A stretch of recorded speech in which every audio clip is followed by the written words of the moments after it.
Siasat santri bakar guru di Langkat, pura-pura lihat orang lari saat kejadian. Santri inisial FAD sempat mengarang cerita usai membakar gurunya, Adab Auli Rizki di Pondok Pesantren, Ponpes, di Kabupaten Langkat, Sumatera Utara.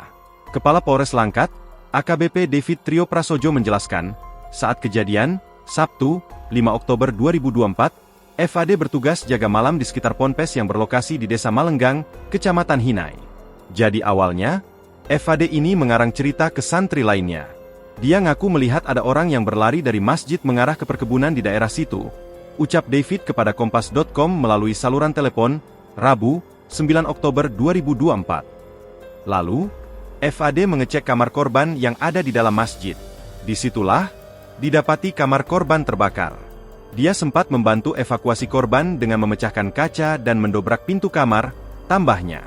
Mendapat informasi itu, polisi mendatangi lokasi dan melakukan proses penyelidikan. Pemeriksaan sejumlah saksi dilakukan sampai akhirnya aksi FAD terbongkar. Ternyata, FAD yang membakar korban. Setelah diselidiki, rupanya sekitar 2 atau 3 hari lalu, FAD sempat menyuruh juniornya membeli Pertalite. Lalu, di hari kejadian, saat korban sedang lengah, pelaku menyiram Pertalite ke ambal, sebut David. Terus ambal itu dibakar dan dimasukkan ke dalam kamar korban. Nah, posisinya korban sedang terlelap tidur. Jadi pelaku ini sempat ngarang seolah-olah saksi, sambungnya. Sebelumnya diberitakan, motif FAD membakar Adab karena merasa sakit hati kerap menjadi korban bullying. Pelaku sering mengejek hingga mempermalukan korban di depan para santri lainnya. Selain itu, korban suka dituduh dan difitnah melakukan pelanggaran. Diadu domba juga dengan santri lain dan pimpinan Ponpes sehingga dia, pelaku, sering dimarahi, ujar David.